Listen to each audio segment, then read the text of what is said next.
Hello, this is Archon. And this is Nineball. And we're here with Westmarch Workshop. You guys have questions? We've got answers. They're not always right. They may get you killed, but hell, we're gonna do it anyways. In tonight's episode, we're gonna go through, tell you what we've been up to. We're gonna give you information on the news that you need to know, or the news that you at least deserve to hear about. And then we're also gonna go into some feedback we've gotten from the community, as well as talking about chickens. Yes, chickens. Why not? Why not chickens? Mm-hmm. You get what you pay for, I think. Uh-huh. And that's what we are here. We're chickens.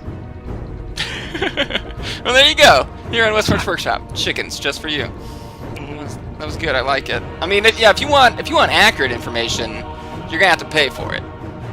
If you want accurate information, the internet is not the place for you. Yeah, you're looking in the wrong place altogether.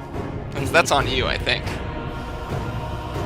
You always get into like those conversations and someone goes through and quotes something from Wikipedia, and then someone else goes and said, well, anyone can throw in information, and then you're like, but the source is cited. It has a citation. Still the internet. Still the internet. Still the internet. Although I have heard that Wikipedia is more accurate than the actual encyclopedia. I would not be surprised, because if you have, I don't know if anyone's ever gone into like the talk page on Wikipedia, but it's like hundreds of people yelling at each other on the internet about what's real and how you should conjugate this verb. It's hilarious.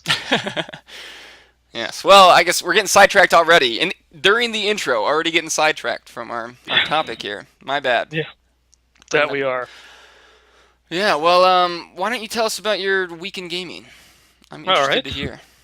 Yeah, so obviously, Birdie wants to join in now too. My Demon Hunter is still not dead yet, which is a good thing. I have some bad news when we get over to the community section with regards to some other players. And other than that, I guess the only other really big thing, I haven't played as much as I wanted to, because I got into the Heroes of the Storm alpha on Friday, so that kind of sucked away my whole weekend. But to keep the rep alive, I went and bought the Diablo pack, and so I've been only playing the Diablo characters, and I've fell in love with the Demon Hunter of all of the classes, of course. Surprise, not surprise. Biased, yeah, not biased at all.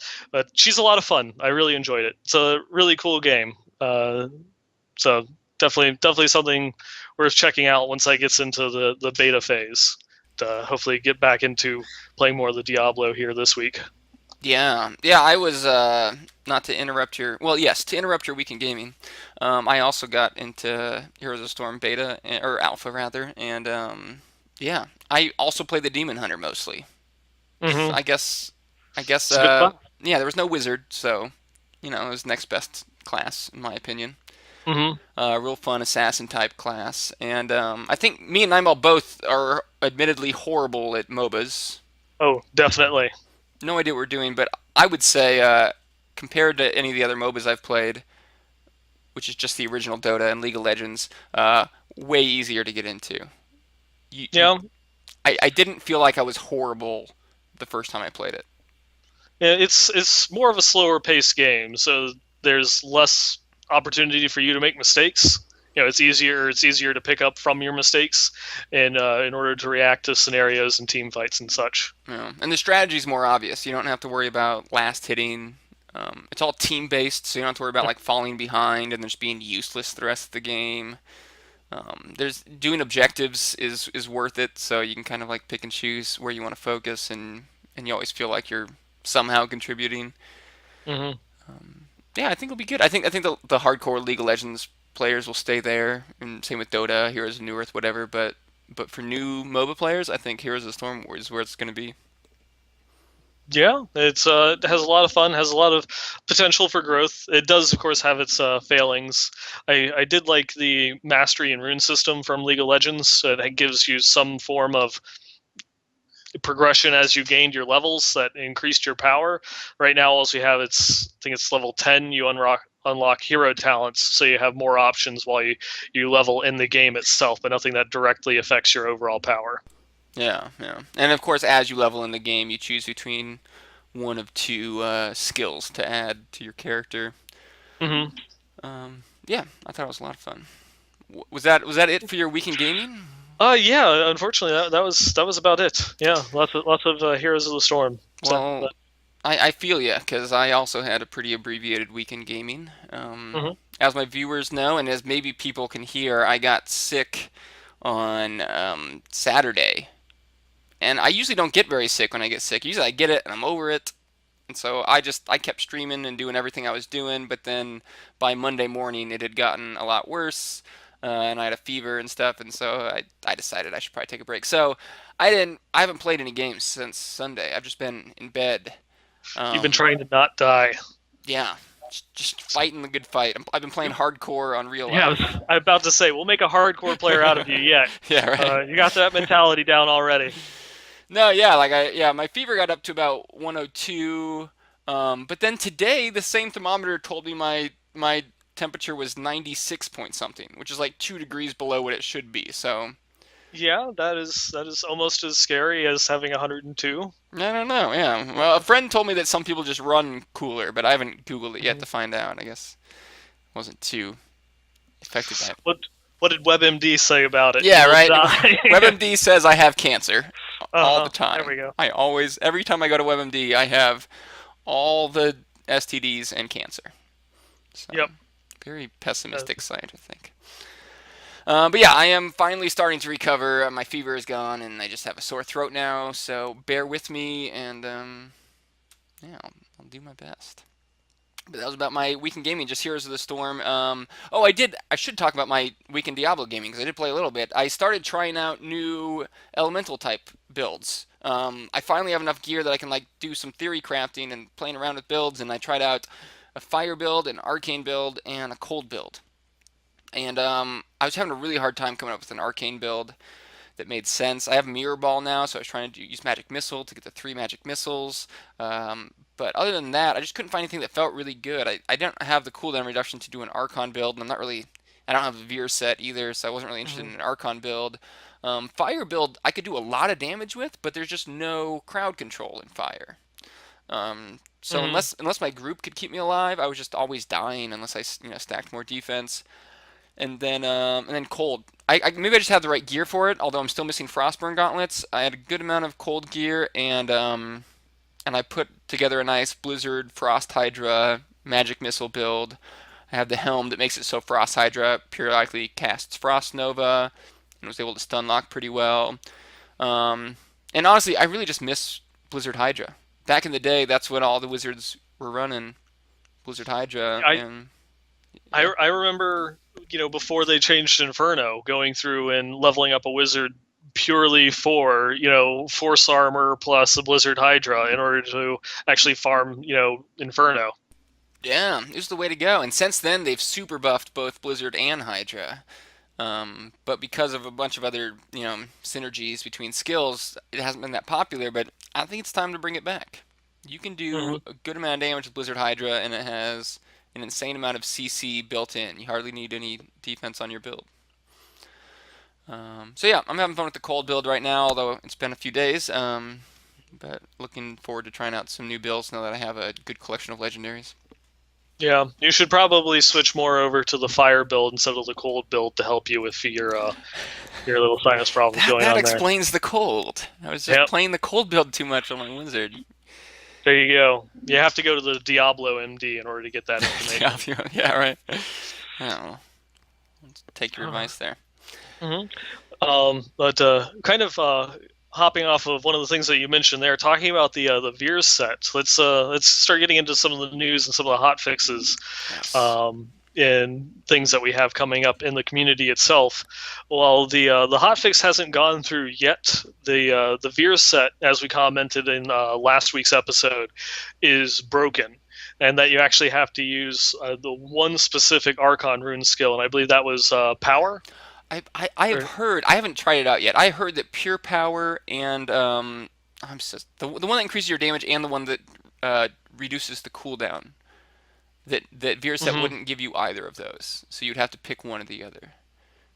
But Yeah. I Okay. could be wrong. Yeah, so that's the only way to actually unlock the set bonuses in those is to use one of those two runes. But they have an upcoming fix for that one, so that way it will work with no matter what rune that you actually have selected.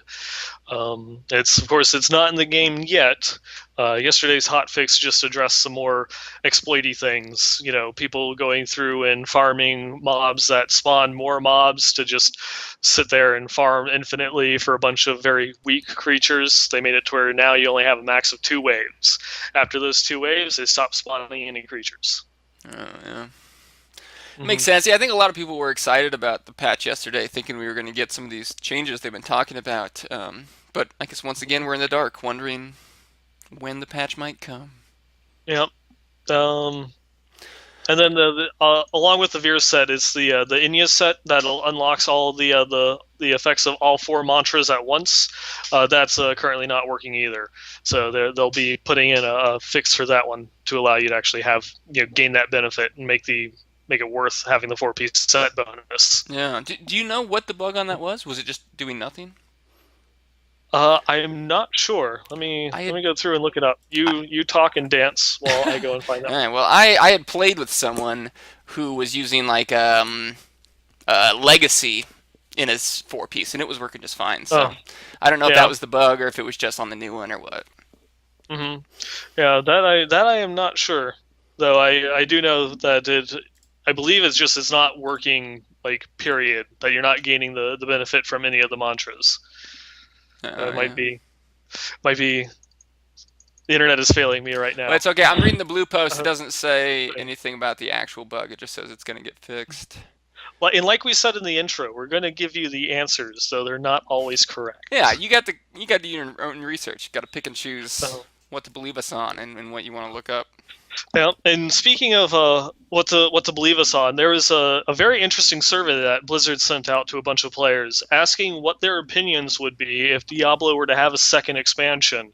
Now, it's a very this usually goes out to a very small group of randomly picked people, and neither Archon nor myself or anyone that I know from the BlizzPro staff got the survey. We're just not random So enough. yeah, we're just not random enough. Maybe we should try it out. Though your dancing probably will help. Uh, I do what I can. and it's just that's really interesting that they're already kind of going through and throwing out you know would you be interested in another expansion immediately following the release of their first expansion. But this really shouldn't come as a surprise to anyone because there was that old document that talked about the Blizzard release schedule. I want to say from 2009, 2010, that talked about not just World of Warcraft and StarCraft and Diablo, but all of their expansions going out from there. And on the Diablo side of it, there was actually expansion 1 and expansion 2 that was set to be released. And some of Jay Wilson's conversations that he had prior to the launch of the Diablo 2 Classic is he used expansions whenever he talked about it. And it wasn't until about 6 months prior to launch that they changed their verbiage to expansion or, potentially an expansion. They started closing that in and not wanting to talk about the future. They wanted to just get the game out.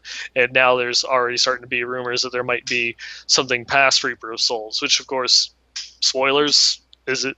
Do we still have to say spoilers? If you've beaten Reaper of Souls, that seems rather obvious because they leave it pretty wide open with some ominous warning. Will he be the destroyer of us all? You know what? So I have no idea the story behind the end of Reaper's Souls. I have uh, no idea. I don't you, even. you play adventure mode, so I know that you have beaten the No, I game. have. I beat it You the just day hit it came spacebar. out on the Reaper's Souls at the launch party. Uh And we huh. killed Malthael. I don't even know if he really dies, if he goes on to do something else, if he resurrects Deckard Cain. I couldn't even tell you. I know it's bad, but I forget there's even a storyline when I'm playing. It's just like, oh, Malthael, that's a cool looking mob for me to kill. Uh huh. Yeah, that's cool. I wonder where he's from. Yeah. He's I, an interesting looking demon, isn't he? I, I was more interested in the boss mechanics. I Someday I'll go and I'll figure out what happened. We need to have a conversation at some point.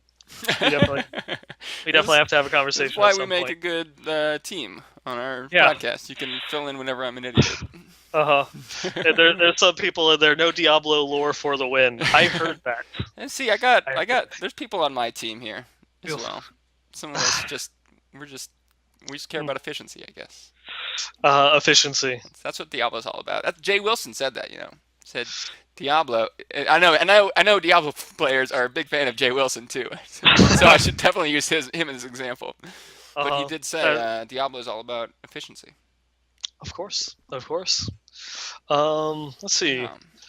What else do we have? I Oh, of was course. go You want to for it. talk about the Herodric Cash buff coming up? I was just going to talk about that. Perfect. Yeah. I think a lot of people have been upset that it doesn't make sense to do bounties on high difficulties, and it's not worth it for most players to do rifts on high difficulties. And a big part of that is because the caches and the blood shards are the same regardless of what difficulty you're playing on, and it looks like they're going to be buffing both of those. um, Herodic cache has got, I don't know if they actually both got a blue post. I'm sorry. Anyways, I sorry, go ahead. it's in the same thread. Okay, They so the they same did thread. they did talk about it. Grumiko was going through and talking about it on those changes. That's right. Yeah, so Herodic caches should be the loot from the cache will be determined based on what difficulty you got the cache in. Mhm. And I don't know if they've said how much it's going to increase, but I would assume it'd be I, proportional to the yeah, difficulty increases. yeah. From what the it kind of was laid out, the I guess you it's should be going to have the. explaining this because I clearly have no idea what I'm talking about. I'm sorry. I sent you the show notes. Um, No, I it read these actually blue posts bothered last making up this week. time. I'm just out of it. Oh, that's right. You were sick. Yeah, WebMD told you were dying. Yeah, Um, I believed it. uh, you believed it. I believe it's from what they said. It's going to be based on the torment level. So just as you were saying, it's going to increase proportional to the normal drop chance increase in your torment level. The intention, of course, is going to be you opening the item on Torment 6 won't matter if you got it on normal. It will keep track of what difficulty it was when the cache was rewarded, and it will have that increased drop chance. And I imagine that it wouldn't matter if you got the tier 6 cache and then opened it on normal, that it would still have that increased drop rate tied into it.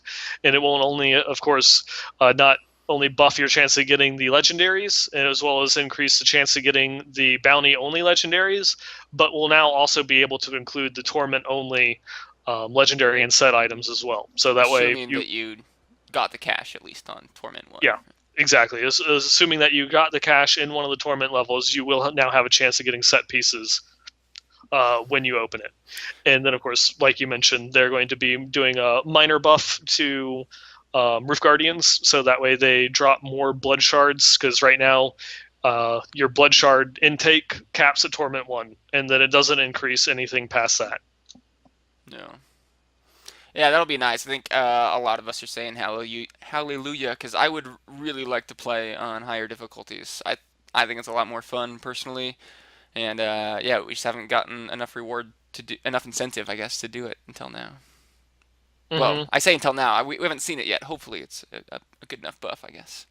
Yeah, I believe that one is scheduled for 2.0.5. That, of course, anything could change. They might be able to do it, and they've not given us a release date for 2.0.5 yet. Even though Tuesday, had an extended, it was an 8-hour maintenance, everyone was going through and saying, oh, here comes the patch, bring it on. And then it didn't come out. So it'll just be something to keep an eye out for. We probably won't get any advance notice until, the night before. So we'll see. Play it by ear. Yeah, good call. I guess unsocketing costs getting reduced as well, huh? Yeah, that would be nice. It's yeah. It how's it? I always end up just salvaging whatever item I have to get the gems out of it because it costs so much to just get the gems out. Yeah, because it's the flawless royals. They cost 500,000 per gem to unsocket it. Yeah, And if you go through and you have a weapon and you got a flawless royal in it and you get an item upgrade, it's kind of like, well, damn. I just spent 3 million, enchanting this weapon to get the stats that I want to make it an upgrade. Now I have to spend an extra 500,000 more in order to get the gem out of it.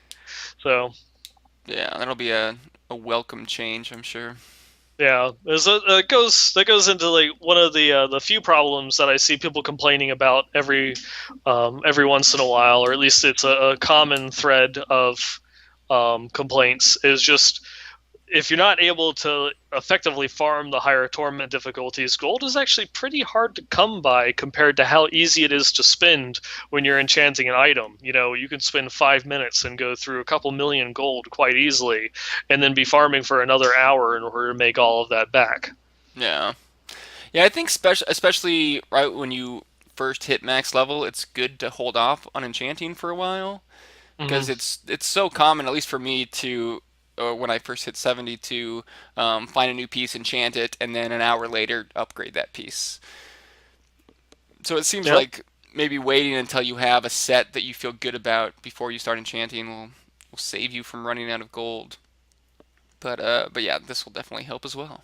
Yeah, it's also one of those ones to just kind of keep an eye out for. If you're first still getting into like the torment difficulties, you don't know what to enchant first. What item do I want to go through and use?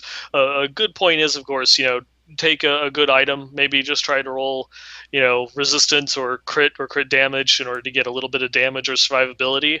But the things you really want to watch out for are partially completed, trifectas. If you find a glove that already has attack speed and crit chance on it, and it has, say like vitality, increased healing or life per hit, you can go through and re-roll that into the one trifecta stat that you're missing, and that will give you an astronomical DPS increase.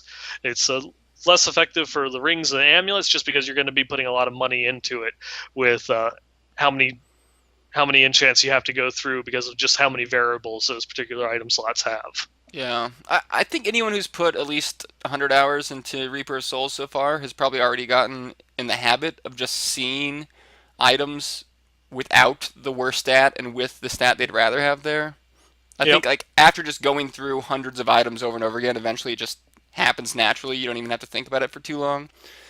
But if you're not there yet, sometimes it's a pain trying to figure out like, okay, well I don't want that, so it could be this. It might take a while. Don't worry, it gets easier. Mm-hmm. I can look through gear much quicker now than when I first hit 70 for sure. Yep. Yeah, because you just know what to look for, and looking for those partially completed stats are the one thing that you really need. It becomes second nature. Yeah, for sure. Blizz Pro had covered a pretty interesting interview this week. The Yeah. Shack News Q&A. Yep. Yeah, I guess a lot of questions that I was uninterested in, but one particular, you should probably talk on it more than me because that has a lot to do with D2, I think, and you've played more D2 than I have. Okay. Yeah. One of the more interesting things that they mentioned in this interview again is kind of more pointing towards the future and what they want to do with the game. I guess this would be something past 2.1 since we're just hearing about it now. They have some ideas to implement legendary gems into the game that, to quote, will offer new tactical options to players. That to me means more than just plus resist, plus strength, plus base stats, and they're going to have some variations or some proc or random ability that it's going to have, much like you know runes or jewels from Diablo 2. I don't think that we're going to have rune words or anything like that because they've said specifically they have no interest in bringing rune words back into the game. That they could change their mind, of course, but Yeah. I hopefully do think that they're going to actually add some unique perks or benefits from these legendary gems. Maybe you have a gem that when you sock it into your chest or you sock it into your helm gives you life per hit, or something that will go through and make it so when you get reduced below 50% health, you have a bubble that reduces all of your damage by 50% for 5 seconds. Something, just interesting things, interesting procs or mechanics. Yeah, it seems like a good way to continuously add more synergy to the game, new viable builds. If they can just add a few legendary gems in each patch, it always gives us something new to look for, and it's a lot easier for them than adding brand new items. Yeah, and it's something that could also tie into one of their other systems, the tiered rifts or the ladders. This is. Are Mm. you able to clear up to a rift tier 4? Oh, good. Here's legendary gem. Yeah. This is your reward for this season of tiered rift. Season 1 of 2014 tiered rifts. If you can make it to tier rift number 5, you get this legendary gem. You know, Yeah. That's a so they really can good make it. idea. Yeah, and obviously one of the things that would be interesting is if you made them non-BOA, so that way they could be traded, and it added some incentive to it, so that Ins- way people hmm. could use it as a commodity, if you only were able to get one or a limited number of these items that you had to use wisely. An incentive to get out your credit card and go to some third-party website and buy some That gems. that is the dark side, and that is why it probably will never happen. I just wanted to throw that. I just wanted to throw it out there. Just wanted to throw it out there. Yeah, I know we're on different sides of the argument on that one, but it's probably for the Hmm. better because I know there's viewers that sympathize I for each of us. I will concede. I will concede that point. Yeah, no, yeah, pros and cons of trading can't escape it, I suppose. Hmm. But yeah, it was cool that they're already talking about new things that they haven't announced yet this early into the expansion being out. Hopefully, they actually follow through with that one. Yeah. And I mean, some of the other things they talked about was, of course, continuing discussion of why they shut down the auction house, the like the kind of the process that the development team went through, its growths and challenges that it faced going into Reaper. They also talked about how they did the ending of Reaper of Souls. It wasn't the ending itself wasn't controversial, but the fact that it wasn't a full blown cinematic and was one of Hmm. their hand drawn ones drew a lot of criticism. And they go into some of the reasons why they did it that way, because they wanted to make it very player focused. They wanted to go through and show your player, because if you've not gone through multiple classes or really paid that much attention, kind of like Archon here that just spacebarred his way through the ending. um, it changes depending upon the class that you play. So whichever character you're playing, whether it's a female demon hunter, a male monk, what have you, it will be that person in the ending that Tyrael goes on to talk about. So it's just a nice little flavor thing that they added in to focus it in on you, the player, and how you're the hero of Sanctuary. Yeah, do you buy that? Do you buy that they really would rather have a hand drawn one than a full blown cinematic at the end? I mean, I can understand why they made the choice, but do you really think that they feel that was better than a Blizzard cinematic? I will answer that by saying I would have greatly appreciated a full blown cinematic depicting Malthael's death. Yeah, I can't. I mean, I think it was good PR of Blizzard to say, "Hey, this is the reason why our ending doesn't suck." Um, but like, what players are out there like, "Oh, thank God they didn't give us a cinematic and they gave us this hand drawn thing that's personalized to my uh, character, yeah. personalized to the one of the 5 classes that I could have chosen." Hmm. I mean, I think. I mean, I don't know why. Maybe Blizzard ran out of time. Maybe they didn't have it in their budget. Maybe it really was a decision that they thought it would be better. But um, you know, if it was Reaper of Souls coming out 2 months earlier, or us getting a cinematic, I think most of us would have agreed with Reaper of Souls coming out earlier. But it seemed like a pretty PR response to me. Yeah, I mean, it very well could be. It wouldn't be the first time a game company has gone through and, kind of bent the truth a little bit as to why they did something. Though, I mean, the opening cinematic for Reaper of Souls was just beautiful. They Yeah. had a panel at it at BlizzCon last year. I don't know if you watched that, but they went into a lot of the things they talked about and Hmm. everything that they did, in addition to putting some padding in a room and throwing themselves at one another in order to get some of the choreography down for the figures before they even took it to mocap or anything like that. Huh. So That's it so was funny. yeah, it was really interesting seeing them, talk about the tools that they use to develop the cinematic and what the cinematic team goes through. Um, Yeah. I mean, I think we can all agree Blizzard's cinematics are some of the best out there. yeah, they need to make a movie. They're That's it. making a Warcraft movie. They could have done it all in house. I still think, one of my favorites is the opening to Heart of the Swarm. You go through and you watch that, and you're like, I would watch this movie. Yeah. They could make this a 30-minute film, and it would sell an unbelievable amount of DVDs. Yeah. I would get pirated all over the internet, I Yeah, it's swear. true. I think the problem though is that it would appeal really well to Blizzard fans, and not so much at all to non-Blizzard fans. Potentially. I think like in Asia and who knows where else in the world, maybe more so in Europe as well. I don't know.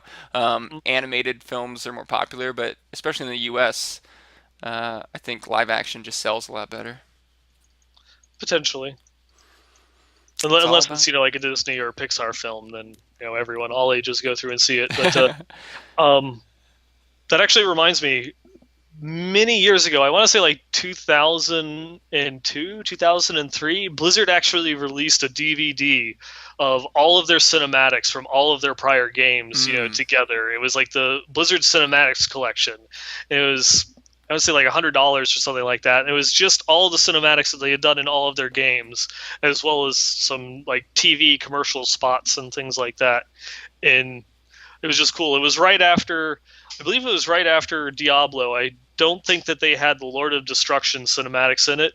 hmm. But it was pretty cool seeing some of the things that they had done from like Warcraft 2 up until the original Diablo 2, and just the evolution of the cinematic style. And then if you even go from there, from Diablo 2 to Lord of Destruction to Warcraft 3, and you're like, whoa, because they even refine it even further. And then of course the opening cinematic for World of Warcraft, and is just continuing to take off from there. Just in the Yeah. last 15 years, how much it's grown and become. I remember being so impressed with the original StarCraft cinematics. Mm-hmm. And then I think it was last year I went back and rewatched them. They are Uh-huh. so bad compared They to what they can are. put out today. I remember being in high school and going and showing people, "Oh, you have to check out this video. It is so amazing." Hey, Sarge, what's that? Hood ornament in a second. It just it's Nice. going back. What impressed you in 1999? Yeah, yeah. You have a few good accents up your sleeve there. I watched that. I watched those videos so much. Uh, Nice. Just practicing accents on StarCraft you ran cinematics. over some poor feller's dog, Sarge. Nice. Uh,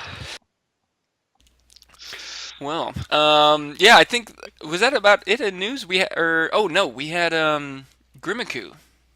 Oh yes, how can we go through and forget the Goat Man there? Just yesterday, Grimiku is starting up a new weekly blog post. Yes. Um. Oh, I thought it was today. It's Tuesdays, huh? He posted Tuesday. Today is Okay. when So yeah, I don't know much. it's your Well, sickness talking. probably yeah. Okay, we'll assume it's Tuesday. So yeah, I What guess does he's what does WebMD say about traveling in the future? it doesn't say much about it really. I don't think that's its specialty. But it looks like the community managers are each kind of like tackling their own weekly project. So Nevelistus is starting Theorycraft Thursday tomorrow, copying us. Yep, copying us.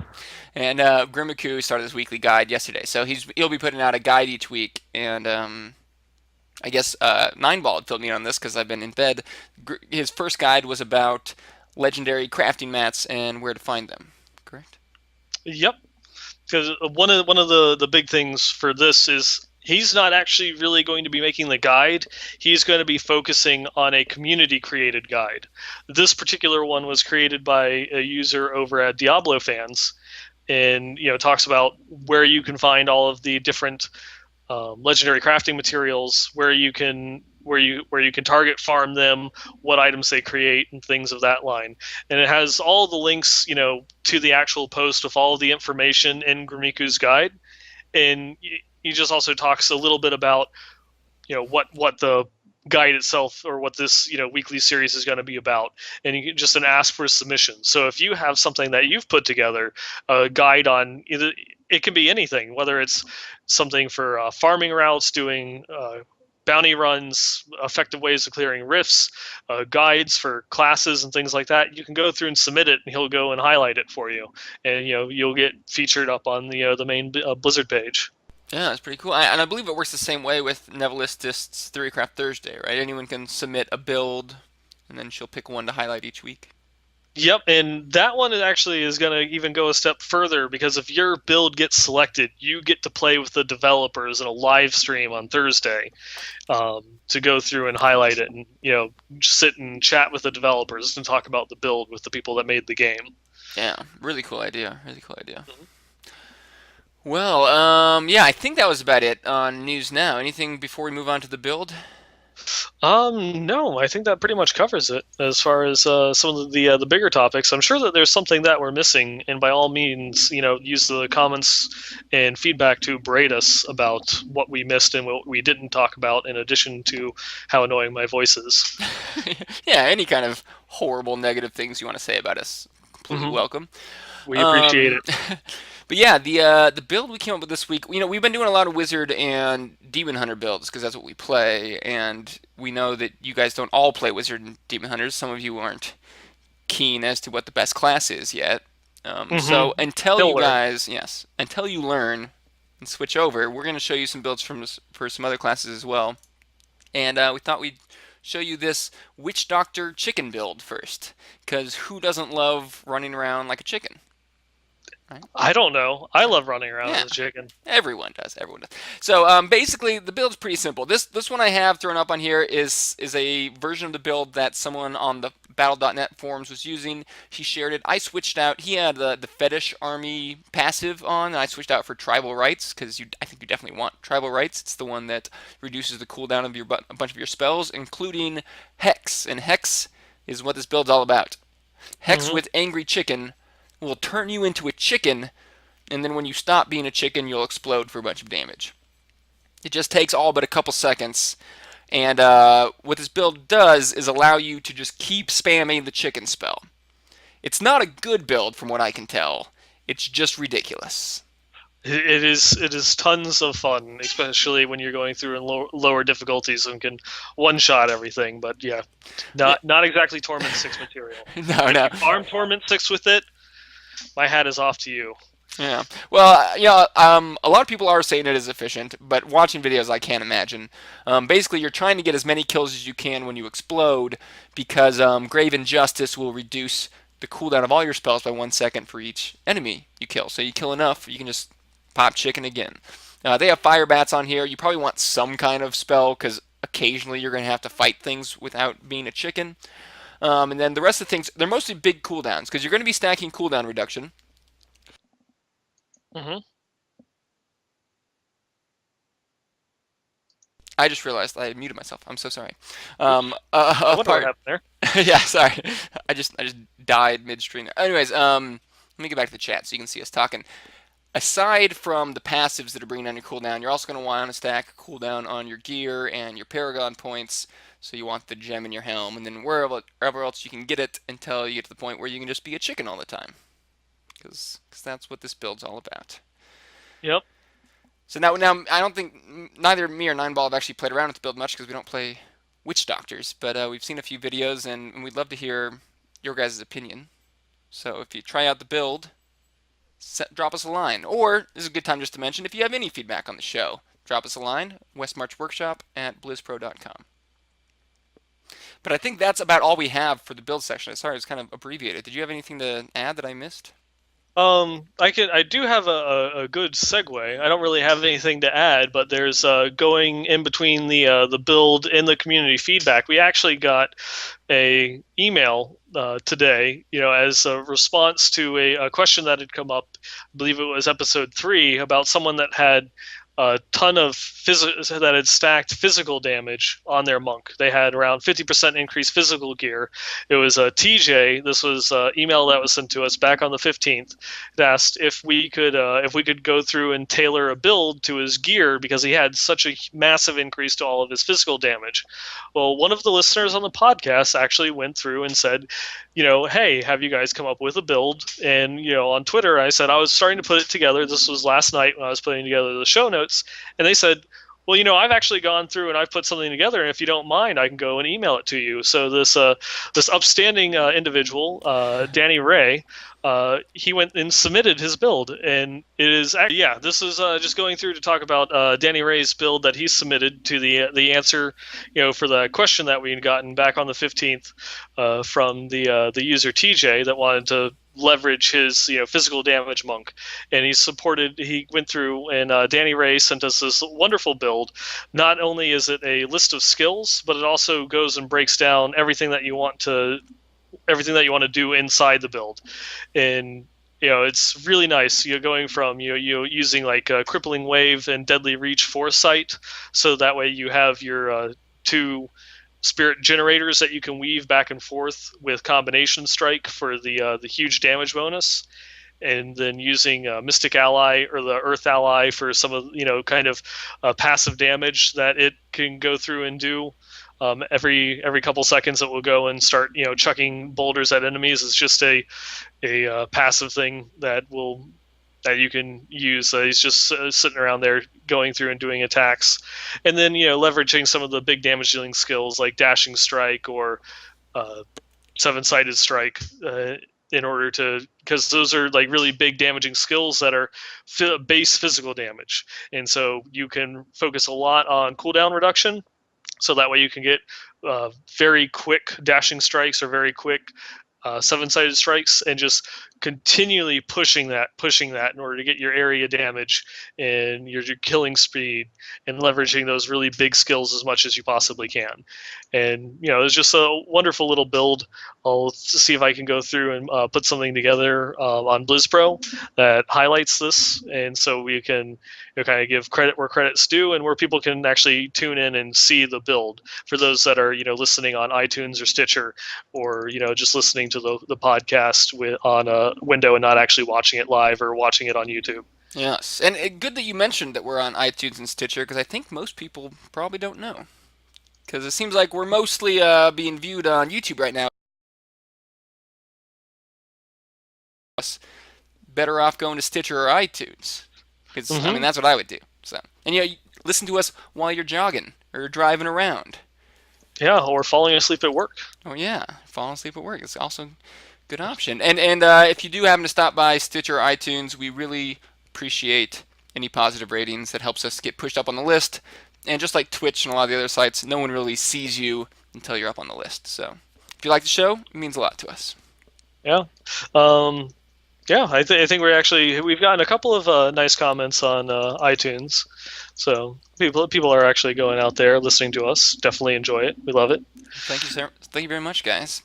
And speaking of you guys, we got some more items of the week as well. Should we that we go have. over those? Yes, I think we should. All right. Well, let's go ahead and start with this Natalia's Slayer. Nineball has all the info on these items being submitted, so I'll let him do most of the talking. We have a very sexy Natalia Slayer here. Yeah, this one was actually done as a response to two of the items that we had featured last week. They, we had, of course, the best Windforce NA, and then I had my little one-hander that kind of competed with it. It didn't have a socket, so it didn't really. It just was an insane amount of damage that you saw on a one-handed weapon. Well, someone's gone through and submitted the best of both worlds. It's a one-handed crossbow. That's 2,700 damage and has a socket on top of that. And then it has, 10 discipline, which is huge for a demon hunter, especially a hardcore demon hunter. And it's ridiculous. It's mind-blowing that a one-handed crossbow can get a damage roll this high without attack speed and then have a socket on top of it. Yeah, it's pretty damn sexy. It's a very, very, very sexy thing. That was gone through. Let me pull it back up. My window closed on me there. Sorry about that. No worries.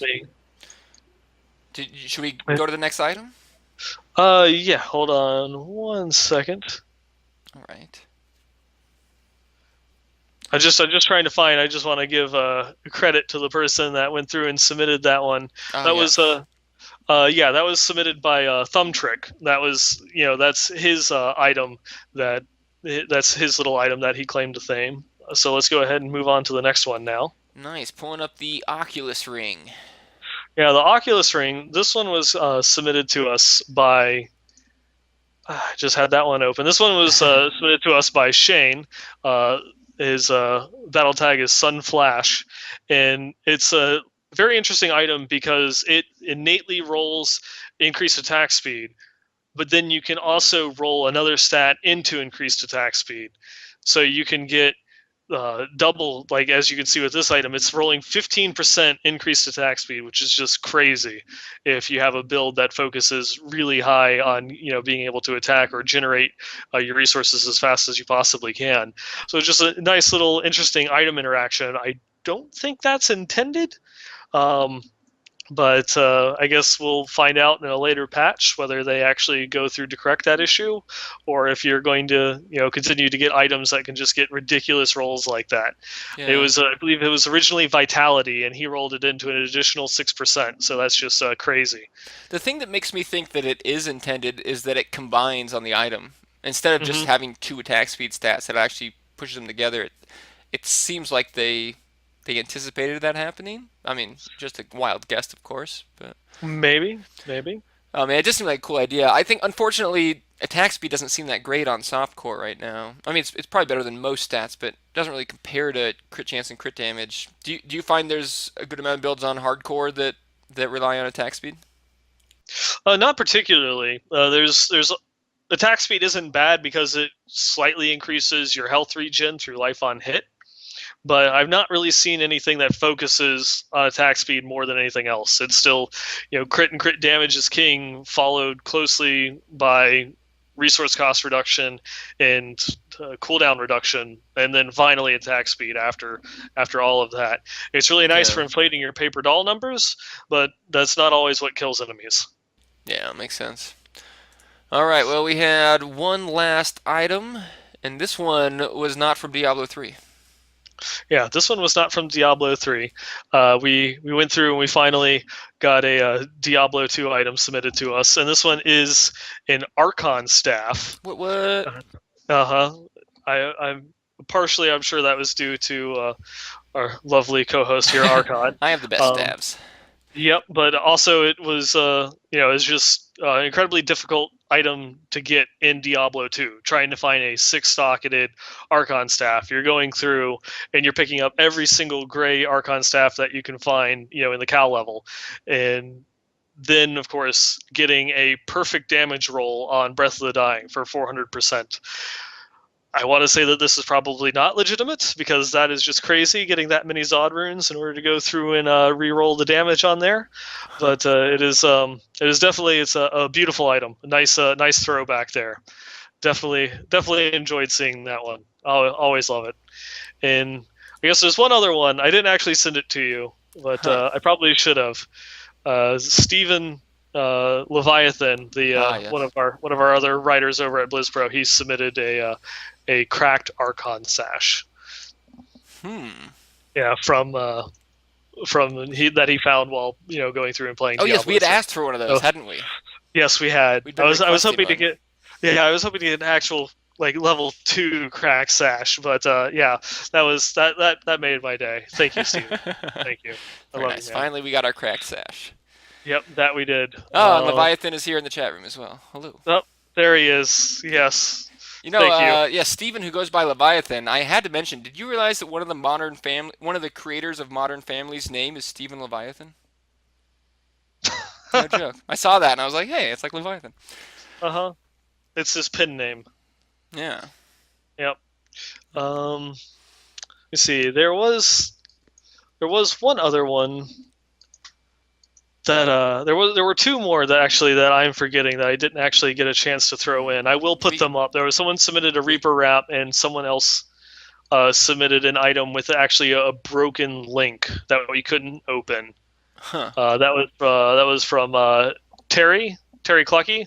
Your item that you submitted for this week unfortunately didn't come through. It was something that they had gambled off of Kadala for their hardcore wizard. It didn't. The email unfortunately didn't have anything. So if you could resubmit that, we'll go through and we'll feature it on next week, as well as the Reaper apps.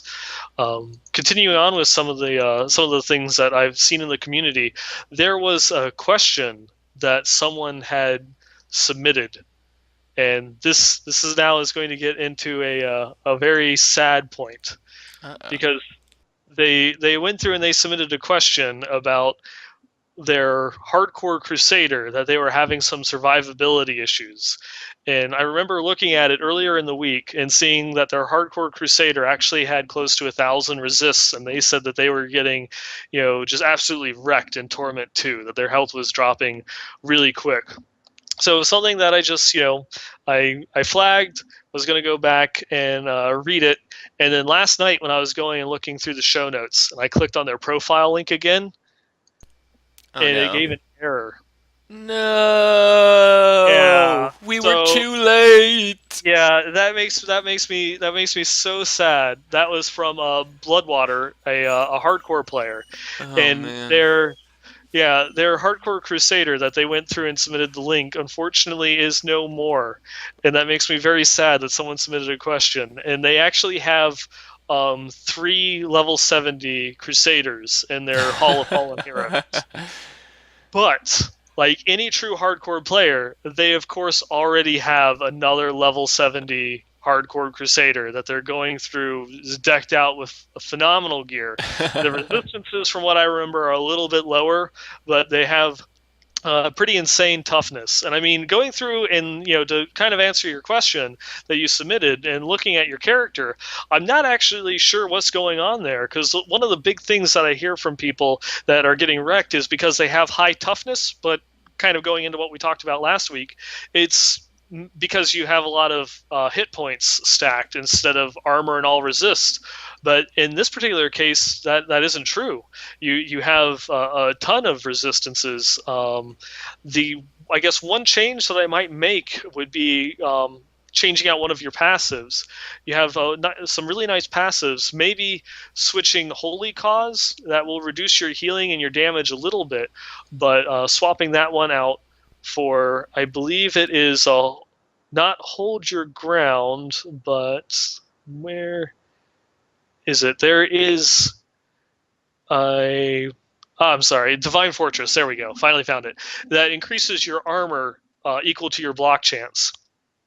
Because your the weapon or the shield that you're using right now is only a 15% block chance, but there's going to be a rather huge increase in your armor and could easily add on, another million onto your toughness, which is of course going to greatly increase your survivability even further. Because once you start adding on just 1 or 2% additional damage reduction at that high of a toughness, is going to make actual, rather significant gains in your survivability. It's going to, even though it might say that you're only taking like 1% damage less, you'll notice that enemies are hitting you for like 1 to 2, 3,000 less damage per hit, which adds up a lot over time.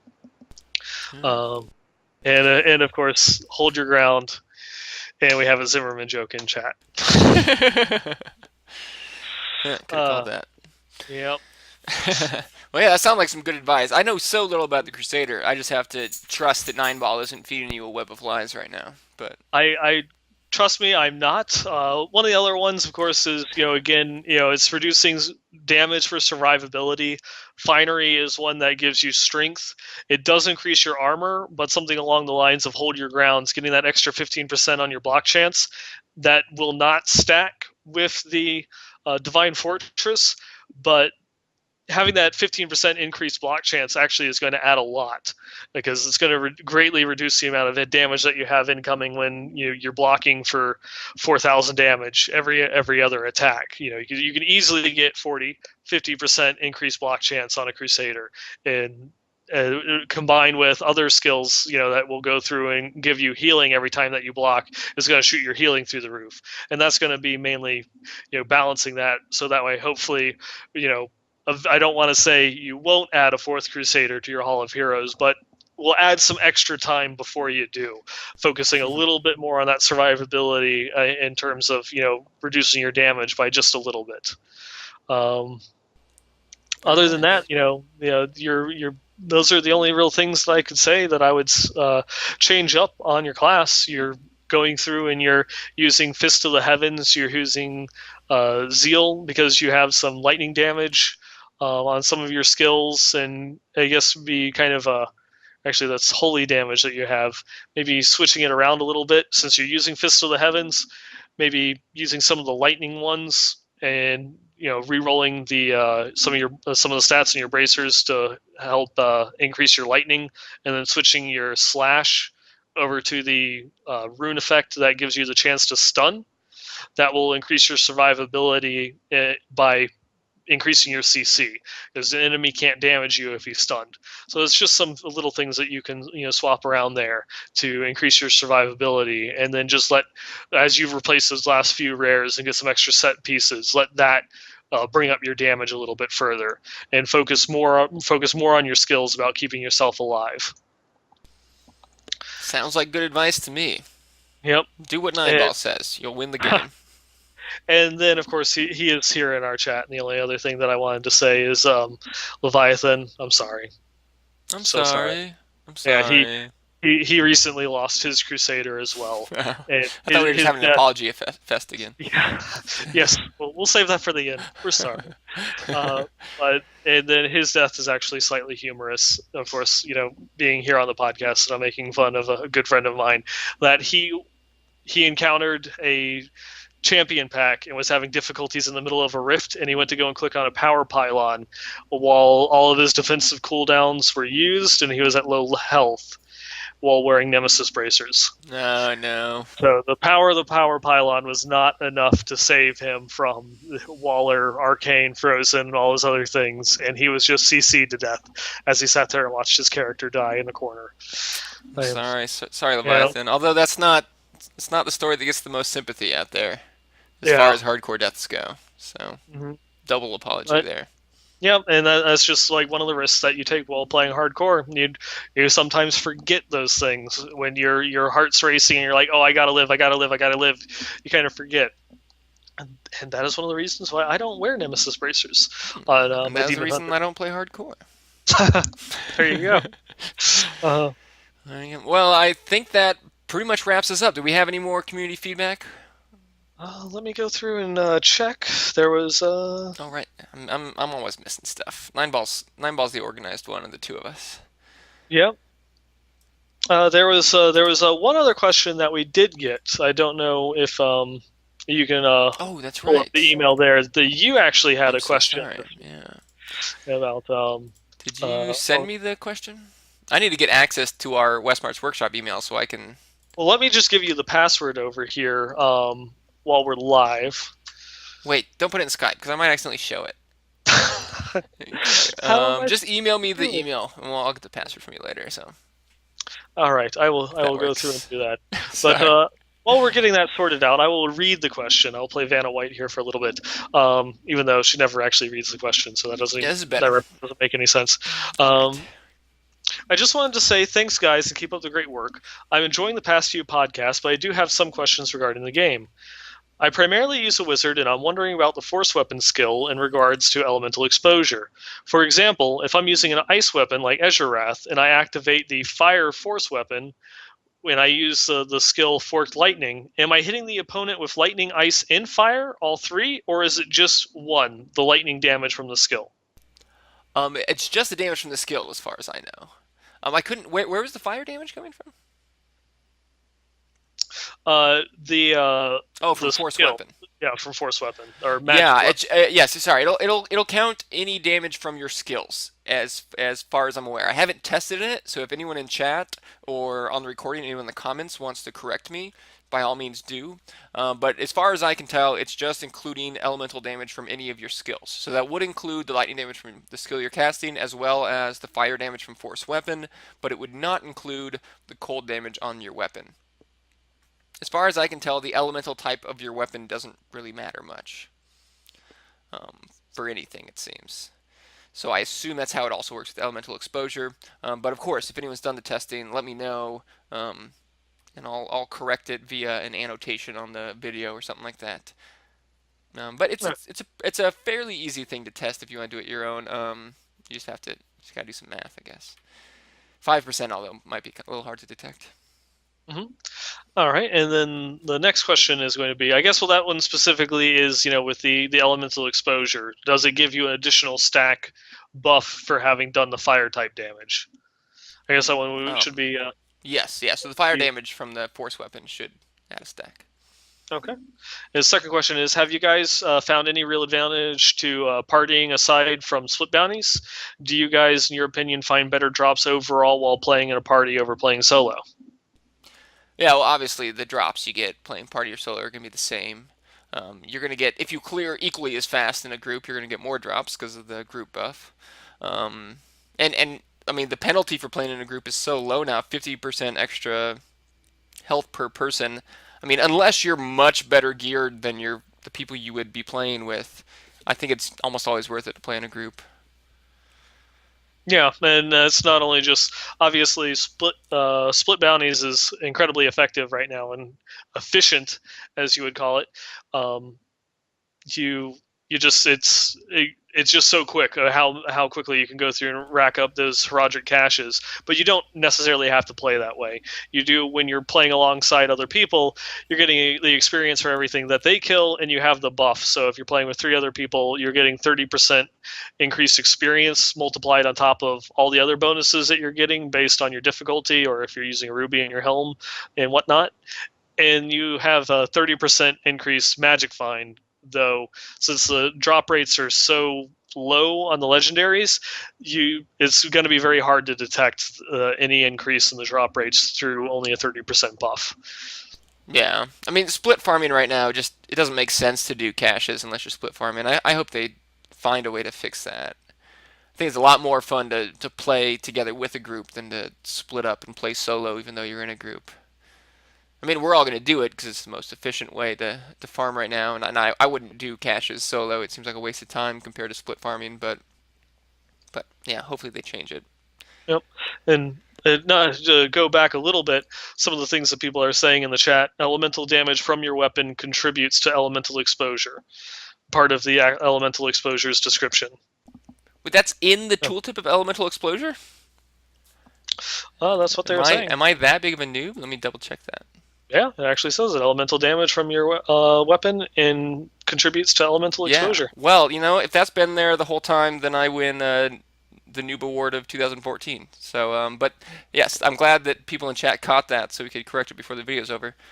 I was wrong. All three of those will contribute, and now that I know that, that'll change my mind about that passive a little bit. Well, there you go. Knowing is half the battle. Yes. Um, and then the last question they submitted is, do you guys have any info about the lag or rubber banding that's been going on this last week? It seems to have kind of died down, a little bit. Though yesterday was really bad with people getting kicked off and not being able to connect.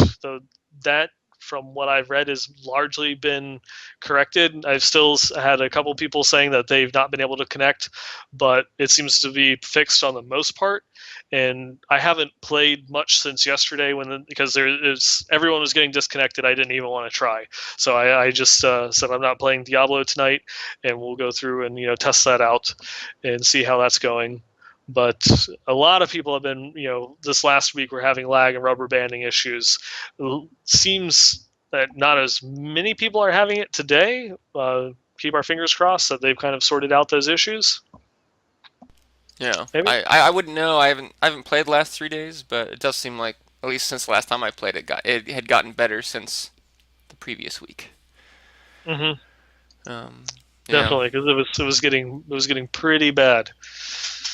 I actually saw someone last week die because of the lag in a public game. They just were sitting there on the stairs in Archon Beam and Plague, and they health just kept ticking down. It's like, It's no I fun. can't do anything. You just have to watch them Like die. the enemies are dead. It's just elemental effects. What So can you do? sad. So Mm-hmm. sad. Well, that was it for our feedback. Yeah, that's it for this week. Well, if you guys have feedback for next week, don't be shy. Send it in to us. Westmarch Workshop at blizzpro.com, and we will read it on the show. And we probably won't even make fun of you. Probably, Yeah, probably just maybe. answer your question. And Yeah. a lot of the times we'll give you the correct answer. Hmm. Oh, Sometimes. yeah. Sometimes I mean not today. I'm gonna mess up elemental exposure, but sometimes you'll even get the right answer. So I think it's worth a shot. Yeah, and we'll also spend a lot of time apologizing. I'm sorry And about that. yeah, we're very sorry about that. We're really gonna try to stop apologizing. I'm sorry. Next time. Until then, Until then, we're yeah. sorry. All right. Well, I guess that does it for this week. Let me get this outro music going. Thank you for tuning in to Westmarch Workshop Episode 5, Community Week. Hope you learned how to be a chicken. Yes, as a life skill we all need to know. Yeah, run around blowing up things as a chicken now. Send us your feedback. It'll contribute to next week's show. Until then, we'll miss you. Until next time.